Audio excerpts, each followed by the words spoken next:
Okay, ಮತ್ತೊಂದು ಬಾರಿ ತಮ್ಮೆಲ್ಲರನ್ನ ಸ್ವಾಗತ ಮಾಡ್ತಾ ಬಿಒಕ್ಯೂ ಬಿಡ್ ನ ಮುಂದುವರೆದ ಭಾಗವನ್ನ ಈ ಒಂದು ಸ್ಲೈಡ್ ಅಲ್ಲಿ, ಈ ಒಂದು ವಿಡಿಯೋದಲ್ಲಿ ನಾನು ತಮ್ಮೊಂದಿಗೆ ಹಂಚ್ಕೊಳ್ತೀನಿ. ಈಗ ನಾವು ಈ ಒಂದು ಅಪ್ಲೋಡ್ ಆಪ್ಷನ್ ಅನ್ನ ಕ್ಲಿಕ್ ಮಾಡಿದ ತಕ್ಷಣನೇ ಈ ಚೂಸ್ ಫೈಲ್ ಆಪ್ಷನ್ ಬರುತ್ತೆ. ಇಲ್ಲಿ ಚೂಸ್ ಫೈಲ್ ಅಂತ ಹೇಳಿ ಕ್ಲಿಕ್ ಮಾಡ್ತೀವಿ. ಆ ಒಂದು ಸ್ಕ್ಯಾನ್ ರಿಪೋರ್ಟ್ ಅನ್ನ, ಅಂದ್ರೆ ಅಂಡರ್ಟೇಕಿಂಗ್ ಲೆಟರ್ ಮತ್ತು ಜಮ್ ಅವೈಲಬಿಲಿಟಿ ರಿಪೋರ್ಟ್ ಏನಿದೆ ಅದನ್ನ ಮರ್ಜ್ ಮಾಡಿ, ಸ್ಕ್ಯಾನ್ ಮಾಡಿ, ಮರ್ಜ್ ಮಾಡಿ ಇಲ್ಲಿ ಅಪ್ಲೋಡ್ ಮಾಡ್ತೀವಿ. ಅಪ್ಲೋಡ್ ಮಾಡಿದ ನಂತರ ನೆಕ್ಸ್ಟ್ ಸ್ಟೆಪ್ ಏನ್ ಬರುತ್ತೆ ಅಂದ್ರೆ, ಅದೇ ನಾನು ಹೇಳಿದ್ನಲ್ಲ, ಇದು ಅಂಡರ್ಟೇಕಿಂಗ್ ಲೆಟರ್. ಇದು ಅಂಡರ್ಟೇಕಿಂಗ್ ಲೆಟರ್. ಇಲ್ಲಿ ನಿಮ್ಮ ಡ್ರಾಯಿಂಗ್ ಅಥಾರಿಟಿ ಯಾರಿರ್ತಾರೆ ಅಥವಾ ಕಾಂಪಿಟೆಂಟ್ ಅಥಾರಿಟಿ ಯಾರಿರ್ತಾರೆ ಅವರ ಒಂದು ಸೀಲ್ ವಿತ್ ಸಿಗ್ನೇಚರ್ ಅನ್ನ ಮಾಡಬೇಕು. ಇಲ್ಲಿ ಕೊಡುವಂತ ಅಂಡರ್ಟೇಕಿಂಗ್ ಏನಂದ್ರೆ, ನಮಗೆ ಬೇಕಾಗಿರ್ತಕ್ಕಂಥ ಎಲ್ಲಾ ಔಷಧಿಗಳು ಅಥವಾ ಎಲ್ಲಾ ವಸ್ತುಗಳು ಅಥವಾ ಎಲ್ಲಾ ಸೇವೆಗಳು ಜಮ್ ಪೋರ್ಟಲ್ ನಲ್ಲಿ ಸಿಗ್ತಾ ಇಲ್ಲ. ನಮ್ಮ ಒಂದು ಆಫೀಸ್ ವತಿಯಿಂದ ನಾವೆಲ್ಲ ಸರ್ಚ್ ಮಾಡಿ ನೋಡಿದೀವಿ, ಸಿಗ್ತಾ ಇಲ್ಲ. ಇದಕ್ಕೆ ನಾವೇ ಜವಾಬ್ದಾರರು ಅನ್ನುವಂತ ಒಂದು ಅಂಡರ್ಟೇಕಿಂಗ್ ಲೆಟರ್ ಅನ್ನ ನಾವಿಲ್ಲಿ ಕೊಡ್ಬೇಕಾಗತ್ತೆ. ಕೊಟ್ಟ ನಂತರ ಇಲ್ಲಿ ಫೈಲ್ ಅನ್ನ ಅಪ್ಲೋಡ್ ಮಾಡ್ತೀವಿ, ಸಬ್ಮಿಟ್ ಮಾಡ್ತೀವಿ. ಸಬ್ಮಿಟ್ ಮಾಡಿದ ನಂತರ ಈ ಒಂದು ಐಕಾನ್ಗಳು ಆಕ್ಟಿವೇಟ್ ಆಗ್ತವೆ. ಒಂದು ಫಸ್ಟ್ ಸೆಟ್ಟಿಂಗ್ ಐಕಾನ್ ಇದೆ ಅಲ್ಲ, ಇದು ಸಿಂಗಲ್ ಸೆಟ್ಟಿಂಗ್ ಐಕಾನ್ ಕಸ್ಟಮ್ ಬಿಡ್ ಗೆ. ಮಲ್ಟಿ ಸೆಟ್ಟಿಂಗ್ ಐಕಾನ್ ಇದೆ ಅಲ್ಲ, ಇದು ಕ್ರಿಯೇಟ್ ಬಿಒಕ್ಯೂ ಬಿಡ್ ಗೆ. ಇದನ್ನ ಕ್ಲಿಕ್ ಮಾಡಿದಾಗ ನೆಕ್ಸ್ಟ್ ಈ ಒಂದು ಮತ್ತೊಂದು ಸರ್ಟಿಫಿಕೇಟ್ ಬರುತ್ತೆ. ಇಲ್ಲಿ ಬಿಒಕ್ಯೂ ಬಿಡ್ ಇದಕ್ಕೆ ಸಂಬಂಧಪಟ್ಟಂತೆ ನಾವು ಕೆಲವಷ್ಟು ಜವಾಬ್ದಾರಿಗಳ ಬಗ್ಗೆ, ಅಂದ್ರೆ ನಾವು ಸರ್ಚ್ ಮಾಡಿರತಕ್ಕಂತ ಎಲ್ಲಾ ಐಟಮ್ಗಳು ನಾವು ಇದರಲ್ಲಿ ಇಲ್ಲ ಜಮ್ ಪೋರ್ಟಲ್ ನಲ್ಲಿ. ಅದಕ್ಕೋಸ್ಕರ ನಾವು ಈ ಬಿಒಕ್ಯೂ ಬಿಡ್ ಮಾಡ್ತೀವಿ ಅಂತ ಹೇಳಿ ಸರ್ಟಿಫೈ ಮಾಡ್ಬೇಕಾಗತ್ತೆ. ಇಲ್ಲಿ ಟರ್ಮ್ಸ್ ಅಂಡ್ ಕಂಡೀಷನ್ಸ್ ಇದೆ ಏನಂತ ಹೇಳಿ, ಅದನ್ನ ತಾವು ಇಲ್ಲಿ ಪರಿಶೀಲನೆ ಮಾಡಬಹುದು. ಆ ನಂತರ ಅಗ್ರಿ ಆಗ್ಬೇಕಾಗತ್ತೆ. ಇದನ್ನ ಅಗ್ರಿ ಅಂತ ಕನ್ಸೆಂಟ್ ಓಕೆ ಕೊಟ್ಟ ನಂತರ ನೆಕ್ಸ್ಟ್ ಸ್ಟೆಪ್ ಬರ್ತೀವಿ. ಬಂದ ನಂತರ ಇಲ್ಲಿ ಯಾರ್ಡ್ ಬಿಒಕ್ಯೂ ಐಟಮ್ ಅಂತ ಇದೆ. ಇಲ್ಲಿ ಚೂಸ್ ರಿಲೇಟೆಡ್ ಕ್ಯಾಟಗರೀಸ್, ಅಂದ್ರೆ ನಾವು ಪಬ್ಲಿಷ್ ಮಾಡುವಂತ ಬಿಟ್ಟು ಯಾರಿಗೆ ಡಿಸ್ಪ್ಲೇ ಆಗ್ಬೇಕು ಅನ್ನೋದಕ್ಕೆ ನಾವು ಇಲ್ಲಿ ಕ್ಯಾಟಗರೀಸ್ ನ ಆಡ್ ಮಾಡ್ಬೇಕಾಗುತ್ತೆ. ಮಿನಿಮಮ್ ಒಬ್ಬ ಕ್ಯಾಟಗರಿ, ಒಂದು ಕ್ಯಾಟಗರಿಯನ್ನಾದ್ರೆ ಆಡ್ ಮಾಡಬೇಕು, ಮ್ಯಾಕ್ಸಿಮಮ್ 3 ಕ್ಯಾಟಗರಿಯನ್ನ ಆಡ್ ಮಾಡಬೇಕು. ಇಲ್ಲಿ ನಾನು ನೋಡಿ, ಇಲ್ಲಿ ಎಕ್ಸಾಂಪಲ್, ಇಲ್ಲಿ ಆಡ್ ಕ್ಯಾಟಗರಿ ಅಂದ ತಕ್ಷಣ ಇದನ್ನ ಕ್ಲಿಕ್ ಮಾಡಿದ ತಕ್ಷಣ ನಿಮ್ಗೆ ಇಲ್ಲಿ ಸಾಕಷ್ಟು ಡ್ರಾಪ್ ಡೌನ್ ಮೆನುಗಳು ಬರ್ತಾವು. ಇಲ್ಲಿ ಡೈರೆಕ್ಟ್ ಆಗಿ ಸರ್ಚ್ ಮಾಡಬಹುದು ಅಥವಾ ಈ ಮೆಥಡ್ ಅಲ್ಲಿ ಆದ್ರೂ ಕೂಡ ಸರ್ಚ್ ಮಾಡಬಹುದು. ಇಲ್ಲಿ ಎಕ್ಸಾಂಪಲ್ ನಾನಿದ್ದ ಡ್ರಗ್ಸ್ ಅಂಡ್ ಫಾರ್ಮಸ್ಯೂಟಿಕಲ್ ಪ್ರಾಡಕ್ಟ್ಸ್ ಅಂತ ತಗೋಬಹುದು. ನಂತರ ಇಲ್ಲಿ ಕ್ಲಿಕ್ ಮಾಡಿ ನಿಮ್ಗೆ ನಿಮ್ಮ ಒಂದು ಲಿಸ್ಟ್ ಅಲ್ಲಿ ಯಾವ ಡ್ರಗ್ಸ್ ಇದೆ, ಒಂದು ಎಕ್ಸಾಂಪಲ್ ನಿಮ್ಗೆ ಯೂಸ್ ಮಾಡುವಂತ ಡ್ರಗ್ಸ್, ಈಗ ನಿಮ್ಮ ಲಿಸ್ಟ್ ಒಳಗೆ, ನಿಮ್ಮ ಬೇಡಿಕೆ ಪಟ್ಟಿ ಒಳಗೆ ಈಗ ಸೆಂಟ್ರಲ್ ನರ್ವಸ್ ಸಿಸ್ಟಮ್ ಮೇಲೆ ಆಕ್ಟ್ ಮಾಡುವಂತ ಡ್ರಗ್ಸ್ ಇದ್ರೆ ಸೆಂಟ್ರಲ್ ನರ್ವಸ್ ಸಿಸ್ಟಮ್ ಡ್ರಗ್ಸ್ ಅಂತ ಹೇಳ್ಕೋಬಹುದು. ಲೆವೆಲ್ 3, ಲೆವೆಲ್ 4 ಒಳಗಡೆ ಅಲ್ಲಿ ಏನ್ ಡ್ರಾಪ್ ಡೌನ್ ಮೆನು ಒಳಗಿರ್ತೋ ರಿಲೇಟೆಡ್ ಐಟಮ್ ಇದ್ರೆ ಓಕೆ, ಇಲ್ಲಾಂದ್ರೆ ಅಲ್ಲಿ ಯಾವ್ದಿದೆ ಅದನ್ನ ಸೆಲೆಕ್ಟ್ ಮಾಡ್ಕೊಳ್ಳಿ. ಲೆವೆಲ್ 4 ಒಳಗೆ ಕೂಡ ಯಾವ್ದಿದೆ ಅದನ್ನ ಸೆಲೆಕ್ಟ್ ಮಾಡ್ಕೊಳ್ಳಿ. ಮತ್ತೊಂದ್ ಸಾರಿ ಬರೀ ಡ್ರಗ್ಸ್ ಅಂಡ್ ಫಾರ್ಮಸ್ಯೂಟಿಕಲ್ ಪ್ರಾಡಕ್ಟ್ಸ್, ಮತ್ತೆ ಅದ್ರಾಗ ಅನಾಲ್ಜೆಸಿಕ್ಸ್, ಆಂಟಿ ಹಿಸ್ಟಮಿನ್ಸ್ ಏನಾದ್ರು ಇದ್ರೆ ಅವ್ನು ಸೆಲೆಕ್ಟ್ ಮಾಡ್ಕೊಳ್ಳಿ. ಅದ್ರ ರಿಲೇಟೆಡ್ ಯಾವ್ದಿದೆ ಅದನ್ನ ಸೆಲೆಕ್ಟ್ ಮಾಡ್ಕೊಳ್ಳಿ. ಲೆವೆಲ್ 3, ಲೆವೆಲ್ 4 ಅಲ್ಲಿ ಮತ್ತೆ ಓಕೆ ಕೊಡಿ. ಮತ್ತೊಂದು ನಾವು ಇಲ್ಲ 3 ಕ್ಯಾಟಗರಿ ನಾವು ಪಬ್ಲಿಷ್ ಮಾಡ್ತೀವಿ ಅಂದ್ರೆ ಮತ್ತೊಂದು ಡ್ರಗ್ಸ್ ಅಂಡ್ ಫಾರ್ಮಸ್ಯೂಟಿಕಲ್ ಪ್ರಾಡಕ್ಟ್ಸ್ ಮತ್ತೆ ರಿಲೇಟೆಡ್ ಡ್ರಗ್ಸ್ ಯಾವ್ದಿದೆ, ಆಂಟಿ ಬ್ಯಾಕ್ಟೀರಿಯಲ್ಸ್, ಆಂಟಿ ವೈರಲ್ಸ್ ಏನಿದೆ ಅದನ್ನ ಸೆಲೆಕ್ಟ್ ಮಾಡ್ಕೊಳ್ಳಿ. ಆ ರೀತಿಯಾಗಿ ನೀವು ಸೆಲೆಕ್ಟ್ ಮಾಡಿ ಓಕೆ ಕೊಡಬೇಕು. ಓಕೆ ಕೊಟ್ಟ ನಂತರ ಇಲ್ಲಿ ನೋಡಿ ಡಿಸ್ಪ್ಲೇ ಆಗಿದೆ ನೀವು ಸೆಲೆಕ್ಟೆಡ್ ಕ್ಯಾಟಗರೀಸ್. ಇದ್ರಂಗ್ ಮ್ಯಾಕ್ಸಿಮಮ್ 3 ಕೊಡ್ಬೋದು, ಮಿನಿಮಮ್ ಒಂದೇ. ಕೊಟ್ಟ ನಂತರ ನೆಕ್ಸ್ಟ್ ಸ್ಟೆಪ್ ಬರುತ್ತೆ ಅಪ್ಲೋಡ್ ಸ್ಪೆಸಿಫಿಕೇಶನ್ ಡಾಕ್ಯುಮೆಂಟ್ ಅಂತೇಳಿ. ಈ ಸ್ಟೆಪ್ ಒಳಗಡೆ ನಾವು ಒಂದು PDF ಫೈಲ್ ಅನ್ನು ಅಪ್ಲೋಡ್ ಮಾಡಬೇಕಾಗತ್ತೆ. ಇಲ್ಲಿ ನೋಡಿ ಐಟಮ್ ಸ್ಪೆಸಿಫಿಕೇಶನ್ ಡಾಕ್ಯುಮೆಂಟ್ ಅಂತ ಇದೆಯಲ್ಲ, ನೀವು ಇಲ್ಲಿ ಒಂದು ಫಾರ್ಮೆಟ್ ಮಾಡ್ಕೊಳ್ಳಿ, ಖರೀದಿ ಪ್ರಕ್ರಿಯೆಗೆ ಆದೇಶ ಅಂತ ಹೇಳಿ. ಇದು ವಿಷಯ ನಮ್ಮ ಜಮ್ ಪೋರ್ಟಲ್ ನಲ್ಲಿ ಕೆಳ ಕಾಣಿಸಿದ ಎಲ್ಲ ಔಷಧಿ ಮತ್ತು ಪರಿಕರಗಳನ್ನ ಖರೀದಿ ಮಾಡಲು ನಾವು ತೀರ್ಮಾನ ಮಾಡಿದೀವಿ ಅನ್ನಂಗೆ ಒಂದು ಸರ್ಕ್ಯುಲರ್ ಮಾಡ್ಕೊಂಡು, ಆ ಒಂದು ಸರ್ಕ್ಯುಲರ್ ನಲ್ಲಿ ನಿಮ್ಗೆ ಏನೇನ್ ಬೇಕು ಎಲ್ಲಾ ಡ್ರಗ್ಸ್ ಅಂಡ್ ಫಾರ್ಮಸ್ಯೂಟಿಕಲ್ ಪ್ರಾಡಕ್ಟ್ಸ್ ಏನೇ ಆಗಿರ್ಬೋದು ಅಥವಾ ಇನ್ನಿತರ ಯಾವುದೇ ವಸ್ತುಗಳಾಗಿರ್ಬೋದು ಅದನ್ನ ನೀವು ಲಿಸ್ಟ್ ಔಟ್ ಮಾಡಿ ಅದಕ್ಕೆ ಡ್ರಾಯಿಂಗ್ ಅಥಾರಿಟಿ ಅವ್ರು ಸೈನ್ ಮಾಡಿಸಿ ಆ ಫೈಲ್ ಅನ್ನ ಇಲ್ಲಿ PDF ಮಾಡಿ ಅಪ್ಲೋಡ್ ಮಾಡಿ. ನಂತರ ಇಲ್ಲಿ ಲೈನ್ ಐಟಮ್ಸ್ ಡಾಕ್ಯುಮೆಂಟ್ ಅಂತ ಹೇಳಿದೆ. ಇದು ಇಲ್ಲಿ ಡೌನ್ಲೋಡ್ ಸ್ಯಾಂಪಲ್ ಫೈಲ್ ಅಂತ ಆಪ್ಷನ್ ಇದೆ. ಈ ಸ್ಯಾಂಪಲ್ ಫೈಲ್ ನ ಡೌನ್ಲೋಡ್ ಮಾಡ್ಕೊಳ್ಳಿ. ಡೌನ್ಲೋಡ್ ಮಾಡ್ಕೊಂಡು ಇಲ್ಲಿ ತೋರಿಸ್ತೀನಿ ಅದು ಯಾವ ರೀತಿ ಇರುತ್ತೆ ಅಂತ ಹೇಳಿ. ಇಲ್ಲಿದೆ ನೋಡಿ ಬಿಒಕ್ಯೂ ಐಟಮ್ ಸ್ಯಾಂಪಲ್ ಫೈಲ್ ಅಂತ ಹೇಳಿ. ಈಗ ನಾನು ಇದು ತೋರಿಸಿದ್ದು ಈ ಫೈಲು ನಿಮಗೆ ಒಂದು ಬಲ್ಕ್ ರಿಪೋರ್ಟ್ ನ ಜನರೇಟ್ ಮಾಡಕ್ಕೆ. ಈ ಫೈಲು ನೀವು ಲೈನ್ ಲಿಸ್ಟ್ ತೋರಿಸೋದಕ್ಕೆ. ಇಲ್ಲಿ ಏನಿರುತ್ತೆ ಅಂದ್ರೆ ಸೀರಿಯಲ್ ನಂಬರ್ ಇದೆ, ಐಟಮ್ ಟೈಟಲ್ ಇದೆ, ನೆಕ್ಸ್ಟ್ ಐಟಮ್ ಡಿಸ್ಕ್ರಿಪ್ಷನ್ ಇದೆ, ಐಟಮ್ ಕ್ವಾಂಟಿಟಿ ಇದೆ, ಯೂನಿಟ್ ಆಫ್ ಮೆಜರ್ಮೆಂಟ್ ಅಂದ್ರೆ ಇದೇನ್ ಬಾಟಲ್ಸ್ ನಾಗ ಅಥವಾ ಪೀಸಸ್ ನಾಗ, ಆಂಪಲ್ಸ್ ನಾಗ ಏನಿದೆ ಅದನ್ನ ಎಂಟ್ರಿ ಮಾಡ್ಬೇಕು. ಏನ್ ಬಾಕ್ಸ್ ಒಳಗೆ ಕನ್ಸೈನಿ ID, ಯಾರಿಗೆ ಇದು ಕನ್ಸೈನಿ ಯಾರಿದ್ದಾರೆ ಅವ್ರದ್ದು ಇಲ್ಲಿ ಐಡಿಯಾ ಹಾಕ್ಬೇಕು. ಅವ್ರ ಐಡಿಯಾ ಹಾಕಿ ನಾವು ಇದನ್ನ ಅಷ್ಟು ಬೇರೆ ಬೇರೆ ಇದ್ರೆ ಬೇರೆ ಬೇರೆ ಕನ್ಸರ್ನ್ ಇರುತ್ತೆ. ಈಗ ನಾವು ನಮ್ಮ ಇನ್ಸ್ಟಿಟ್ಯೂಟಿಗೆ ಸಂಬಂಧಪಟ್ಟಂಗೆ ಯಾರು ಕನ್ಸರ್ನ್ ಇರ್ತಾರೆ ಅವ್ರ ಕನ್ಸರ್ನ್ ಐಡಿಯಾ ಹಾಕ್ಬೇಕು. ಡೆಲಿವರಿ ಪೀರಿಯಡ್ ಮಿನಿಮಮ್ 15 days ಕೊಡ್ಬೇಕು ಕಂಪಲ್ಸರಿ. 15 days ಮಿನಿಮಮ್, ಮ್ಯಾಕ್ಸಿಮಮ್ ನೀವು 30 days 40 days ಕೊಟ್ಟು ಹೋಗ್ಬೋದು, ಏನ್ ತೊಂದರೆ ಇಲ್ಲ. ಇದು ಕೊಟ್ಟಾದ ನಂತರ ಈಗ ನೋಡಿ ನಾನು ಅದು 70 items ನಲ್ಲಿ ಆಡ್ ಮಾಡಿದ್ದೀನಿ ಅಷ್ಟು ಐಟಮ್ಸ್. ಇಲ್ಲಿ ಒಂದ್ ನೆನಪಿರ್ಲಿ ತಮಗೆ, ಇದು ಲಿಸ್ಟ್ ಮಾಡಿದಾಗ ಇಲ್ಲಿ ಯಾವುದೇ ರೀತಿಯ ಸ್ಪೆಷಲ್ ಕ್ಯಾಟಗರಿನ ತಗೊಳಲ್ಲ, ಪಾಯಿಂಟ್ ತಗೊಳಲ್ಲ, ಐಫನ್ ತಗೊಳಲ್ಲ, ಸ್ಟಾರ್ ಮಾರ್ಕ್ ತಗೊಳಲ್ಲ. ಅದಕ್ಕೋಸ್ಕರ ನೀವು ಇಲ್ಲಿ ಏನ್ ಸ್ಪೆಷಲ್ ಕ್ಯಾರೆಕ್ಟರ್ ಏನ್ ಕೊಟ್ಟರು ಕೂಡ ಇದು ತಗೊಳಲ್ಲ. ಸೊ ಜಾಗರೂಕತೆಯಿಂದ ಈ ಒಂದು ಏನ್ ಸ್ಪೆಷಲ್ ಕ್ಯಾರೆಕ್ಟರ್ಸ್ ಇರುತ್ತೆ ಅದನ್ನ ರಿಮೂವ್ ಮಾಡಿ. ಪರ್ಸೆಂಟೇಜ್ ಇದ್ರು ಕೂಡ ತಗೊಳಲ್ಲ. ನೀವು ಅಂತ ಸಂದರ್ಭದಾಗಿ 5% ಎಕ್ಸ್ಟ್ರೋಸ್ ಅಂತ ಇರುತ್ತೆ, ಮತ್ತೆ ನಾವು ಪರ್ಸೆಂಟೇಜ್ ಮಾರ್ಕ್ ತೆಗೆದ್ರೆ ಅದು ಹೆಂಗ್ ಲೆಕ್ಕ ಅಂತ ನಿಮ್ಗೆ ಅನ್ಸ್ಬೋದು.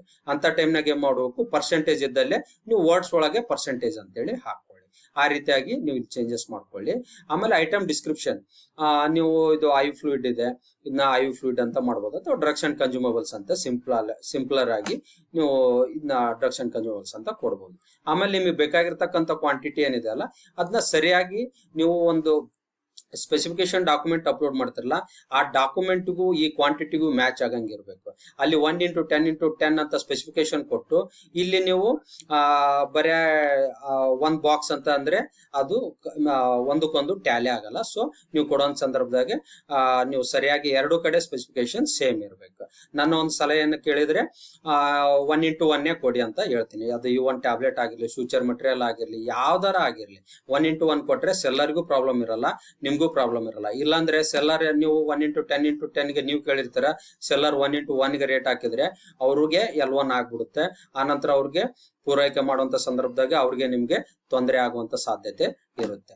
ಸೊ ಈ ಒಂದು ಸ್ಯಾಂಪಲ್ ಫೈಲ್ ನ ರೆಡಿ ಮಾಡ್ಕೋಬೇಕು ನೀವು. ಇದು ಏನಾದ್ರೂ ಸ್ಪೆಷಲ್ ಕ್ಯಾರೆಕ್ಟರ್ಸ್ ಇತ್ತು, ಏನಾದ್ರೂ ಸಮಸ್ಯೆ ಇತ್ತಂದ್ರೆ ಯಾವ ರೀತಿ ಆಗುತ್ತೆ ಅಂತ ಹೇಳಿ ನಿಮ್ಗೆ ಅದು ಒಂದು ತೋರಿಸ್ತೀನಿ. ಒಂದ್ ನಿಮಿಷ. ನೀವು ಅಪ್ಲೋಡ್ ಮಾಡಿದ ತಕ್ಷಣ ನಿಮಗೆ ಅಲ್ಲಿ ರೆಡ್ ಮಾರ್ಕ್ ಅಲ್ಲಿ ಇಂತ ಒಂದು ಐಟಮ್ ನಿಮ್ದು ಅಪ್ಲೋಡ್ ಆಗಿಲ್ಲ ಅಂತೇಳಿ ನಿಮಗೆ ಒಂದು ಮಾಹಿತಿ ಬರುತ್ತೆ. ಅದನ್ನ ನಾನು ನಿಮ್ಗೆ ತೋರಿಸ್ತೀನಿ. ಒಂದು ನಿಮಿಷ. ಓಕೆ, ಇನ್ನು ನೆಕ್ಸ್ಟ್ ಸ್ಟೆಪ್ ಅಲ್ಲಿ ನೋಡೋಣ.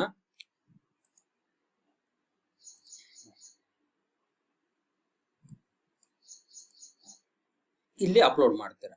ಅಪ್ಲೋಡ್ ಮಾಡಾದ ನಂತರ ನಿಮಗೆ ನೆಕ್ಸ್ಟ್ ಅದು BOQ ಸ್ಪೆಸಿಫಿಕೇಶನ್ ಆಡ್ ಮಾಡಬೇಕು ಫಸ್ಟ್ನೇದಕ್ಕೆ. ಆ ನಂತರ ಇಲ್ಲಿ ಸ್ಯಾಂಪಲ್ ಫೈಲ್ ಡೌನ್ಲೋಡ್ ಮಾಡ್ಕೋಬೇಕು. CSV ಫಾರ್ಮೆಟ್ ಅಲ್ಲೇ ಇರುತ್ತೆ, ಅಲ್ಲೇ ಇರಲಿ, ಅದೇ ರೀತಿಯಲ್ಲಿ ಇರಲಿ, ಏನು ಚೇಂಜಸ್ ಮಾಡಬೇಡಿ ಫಾರ್ಮೆಟ್ ಅನ್ನ, ಇಲ್ಲಾಂದ್ರೆ ಅಪ್ಲೋಡ್ ಆಗೋದಿಲ್ಲ. ನಾ ತೋರಿಸಿದ್ದೀನಿ ನಿಮ್ಗೆ ಈ ಫಾರ್ಮೆಟ್ ಯಾವ ರೀತಿ ಇರುತ್ತೆ ಅಂತ ಹೇಳಿ. ಅದಾದ ನಂತರ ನೆಕ್ಸ್ಟ್ ಇದು ಡೌನ್ಲೋಡ್ ಕನ್ಸೈನಿ ಲಿಸ್ಟ್, ಅಲ್ಲಿ ಕನ್ಸೈನಿ ಲಿಸ್ಟ್ ಇರುತ್ತೆ, ನೀವು ಬೇಕಾದ್ರೆ ಅದು ಡೌನ್ಲೋಡ್ ಮಾಡ್ಕೊಂಡು ಚೆಕ್ ಮಾಡ್ಕೋಬಹುದು. ಇನ್ನ ನಿಮ್ಮ ಒಂದು ಆಫೀಸಲ್ಲಿ ಟೋಟಲ್ ಎಷ್ಟು ಜನ ಕನ್ಸೈನ್ ಇದ್ದಾರೆ, ಅದರ ನಿಮ್ದು ಯಾವ್ದು ಅದನ್ನ ಮಾತ್ರ ಕಾಪಿ ಮಾಡ್ಕೊಂಡು ಇಲ್ಲಿ ಕನ್ಸೈನಿ ಲಿಸ್ಟ್ ಒಳಗಡೆ ನೀವು ಆಡ್ ಮಾಡ್ಬೇಕಾಗತ್ತೆ. ಆಡ್ ಮಾಡಿದ ನಂತರ ಇದು ಸ್ಯಾಂಪಲ್ ಫೈಲ್ ನ ಅಪ್ಲೋಡ್ ಮಾಡುವಂತದ್ದು.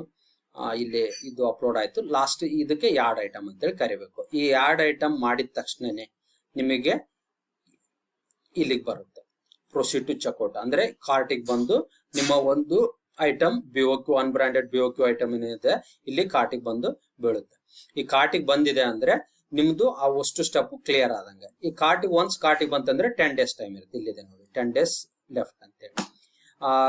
ಇಲ್ಲಿ ನಾವು ಯಾಡ್ ಐಟಮ್ ಅಂತ ಮಾಡಿದ ತಕ್ಷಣನೇ ನಾನು ನಿಮ್ಗೆ ಹೇಳಿದೆ, ಯಾಡ್ ಐಟಮ್ ಅಂತ ಮಾಡಿದ ತಕ್ಷಣನೇ ನಮ್ಗೆ ಏನಾಗುತ್ತಂದ್ರೆ, ಒಂದ್ ನಿಮಿಷ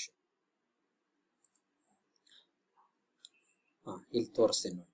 ಈ ರೀತಿಯಾಗಿ ರೆಡ್ ಕಲರ್ ಅಲ್ಲಿ ಸಾಕಷ್ಟು ಐಟಮ್ಸ್ ಗಳು ಡಿಫೈನ್ ಆಗ್ತದೆ. Delivery period, field is now row number 4 is mandatory. ಇದರಂಗೆ ಏನ್ ಪ್ರಾಬ್ಲಮ್ ಇರುತ್ತೆ ಅದೆಲ್ಲ ತೋರಿಸುತ್ತೆ. ನಾನು ಸ್ವಲ್ಪ ಕ್ಲಿಯರ್ ಮಾಡಿದ್ಮೇಲೆ ಅರ್ಧ ಐಟಮ್ ಹೋಯ್ತು, ಇನ್ನು ನೆಕ್ಸ್ಟ್ ಇಷ್ಟು ಉಳಿತು, ಮತ್ತೆ ಇನ್ನೂ ಒಂದಕ್ಕೆ ಹೋದಾಗ ಇನ್ನ ಇಷ್ಟು ಉಳಿತು.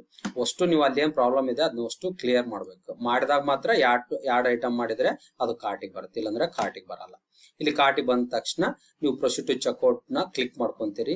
ಕ್ಲಿಕ್ ಮಾಡ್ಕೊಂಡ ನಂತರ ನೆಕ್ಸ್ಟ್ ಇಲ್ಲಿ ಪ್ರೊಸೀಜರ್ ಸ್ಟಾರ್ಟ್ ಆಗುತ್ತೆ. ಡೈರೆಕ್ಟ್ ಪರ್ಚೇಸ್ ಒಳಗೆ ಡೈರೆಕ್ಟ್ ಪರ್ಚೇಸ್ ಅಂತ ಹೋಗ್ಬಿಡ್ತಿದ್ವಿ. ಇದು ಬಿಡ್ ಆಗಿರೋದ್ರಿಂದ ಬಿಡ್ ಆಪ್ಷನ್ ಬರುತ್ತೆ. ಬಿಡ್ ಕ್ಲಿಕ್ ಮಾಡ್ಕೊಂತೀರಿ. ಬಿಡ್ ಕ್ಲಿಕ್ ಮಾಡಿದ ತಕ್ಷಣನೇ ಇವಿಷ್ಟು ಕ್ಯಾಟಗರೀಸ್ ನ ನಾವು ಫುಲ್ಫಿಲ್ ಮಾಡ್ಬೇಕಾಗುತ್ತೆ. ಇವೇನ್ ಬೇಕು, BOQ ಬಿಡ್ ಮಾಡ್ಬೇಕಲ್ಲ, ಸ್ಪೆಸಿಫಿಕೇಶನ್ ಕ್ಲಿಯರ್ ಮಾಡಬೇಕು, ಕನ್ಸರ್ನ್ ಡೀಟೇಲ್ಸ್ ಕ್ಲಿಯರ್ ಮಾಡಬೇಕು, ಬಿಡ್ ಡೀಟೇಲ್ಸ್ ಅಪ್ಡೇಟ್ ಮಾಡಬೇಕು, EMD ಅಥವಾ EPBG ನ ಕ್ಲಿಯರ್ ಮಾಡಬೇಕು, ಸ್ಪ್ಲಿಟ್ಟಿಂಗ್ MSC ಅಂದ್ರೆ ಮೈಕ್ರೋ ಸ್ಮಾಲ್ ಎಂಟರ್ಪ್ರೈಸಸ್, MII ಅಂದ್ರೆ ಇನ್ ಇಂಡಿಯಾ ಪಾಲಿಸಿ, ಆಮೇಲೆ ಟರ್ಮ್ಸ್ ಅಂಡ್ ಕಂಡೀಷನ್ಸ್ ಏನಾದ್ರು ಎಕ್ಸ್ಟ್ರಾ ಇದ್ರೆ ಯಾಡ್ ಮಾಡಬೇಕು, verify with OTP and publish ಅಂದಾಗ ಮಾತ್ರ ನಿಮ್ಮ ಒಂದು ಬಿಡ್ ಪ್ರೊಸೀಜರ್ ಕಂಪ್ಲೀಟ್ ಆಗುತ್ತೆ.